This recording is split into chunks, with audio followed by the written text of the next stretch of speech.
Dans le quartier d'Al-Rimal, cette rue commerçante était bondée quand le raid israélien a pris ses Gazaouis au dépourvu. En plein après-midi, ce mercredi, un drone a largué successivement ici 2 missiles, tandis qu'une autre frappe dans cette même ville de Gaza touchait une école abritant des déplacés. Au moins 59 morts selon la défense civile pour cette seule journée. C'est l'une des plus meurtrières depuis la reprise de l'offensive massive de l'armée israélienne le 18 mars dernier. Quel péché ces enfants ont-ils commis pour être tués? Qu'ont-ils fait? Portaient-ils des missiles ou des armes? Ce qu'ils nous font, c'est mal. Ils nous ont tous tués. Assez de sang versé. Pourquoi? Arrêtez qui est encore en vie. Nous sommes fatigués, nous ne pouvons plus parler. Cette même ville de Gaza pourrait être soumise à une évacuation totale par l'armée israélienne pour répondre au plan de conquête annoncé par Benyamin Netanyahou et qui vise à déplacer les Palestiniens tout au sud de l'enclave sans pour autant dire comment.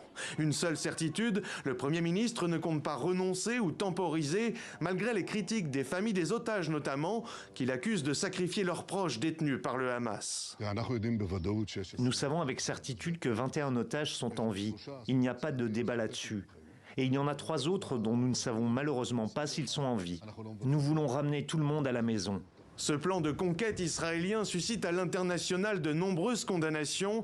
Plus de 30 experts indépendants des Nations Unies ont affirmé que les États devaient agir maintenant afin, selon leur communiqué, de mettre fin au génocide en cours, démanteler l'apartheid et assurer un avenir dans lequel Palestiniens et Israéliens coexisteront dans la liberté et la dignité. Une demande d'action est mise aussi côté européen. Il est temps que l'Union européenne et l'ensemble de la communauté internationale se réveillent. Ce que nous constatons est une honte absolue.